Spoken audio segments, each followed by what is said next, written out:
Megastar Chiranjeevi పూజా మందిరంలో అద్భుతమైన ఆధ్యాత్మిక దృశ్యం ఆవిష్కృతమైంది.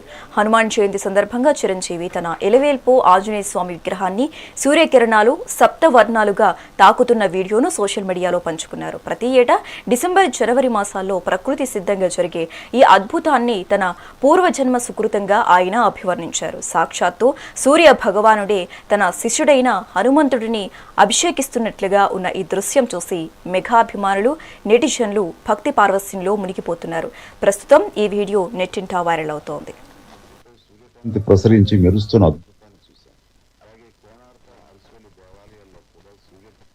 హనుమత్ జయంతి సందర్భంగా మా పూజా మందిరంలో జరుగుతున్న ఒక విశేషాన్ని మీతో పంచుకోవాలని ఈ వీడియో చేస్తున్నాం.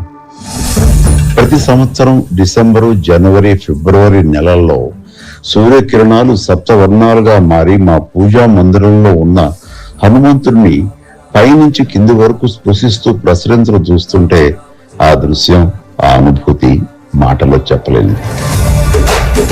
ఇటీవల మనం అయోధ్యలో బాలరాముడి నుదుటిపై సూర్యకాంతి ప్రసరించి మెరుస్తున్న అద్భుతాన్ని చూశాం. అలాగే కోణార్క, అరసోలి దేవాలయాల్లో కూడా సూర్యకిరణాలు భగవంతుని తాకే విశేషం అందరికీ తెలిసింది. అలాంటి దైవానుభూతి మా ఇంట్లోనూ ఆంజనేయుని స్పృశించటం, అది మా పూజను సుకృతంగా భావిస్తుంది. ఈ పవిత్రమైన హనుమత్ జయంతి సందర్భంగా అందరికీ హృదయపూర్వక శుభాకాంక్షలు. శ్రీ హనుమత్ జయంతి సందర్భంగా మా పూజా మందిరంలో జరుగుతున్న ఒక విశేషాన్ని మీతో పంచుకోవాలని ఈ వీడియో చేస్తున్నాం.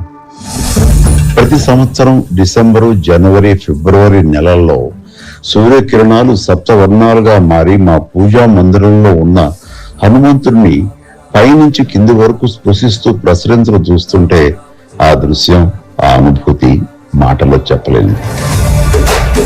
ఇటీవల మనం అయోధ్యలో బాలరాముడి నుదుటిపై సూర్యకాంతి ప్రసరించి మెరుస్తున్న అద్భుతాన్ని చూశాం. అలాగే కోణార్క, అరసోలి దేవాలయాల్లో కూడా సూర్యకిరణాలు భగవంతుని తాకే విశేషం అందరికీ తెలిసింది.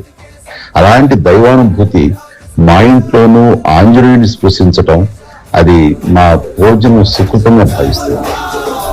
ఈ పవిత్రమైన హనుమత్ జయంతి సందర్భంగా అందరికీ హృదయపూర్వక శుభాకాంక్షలు.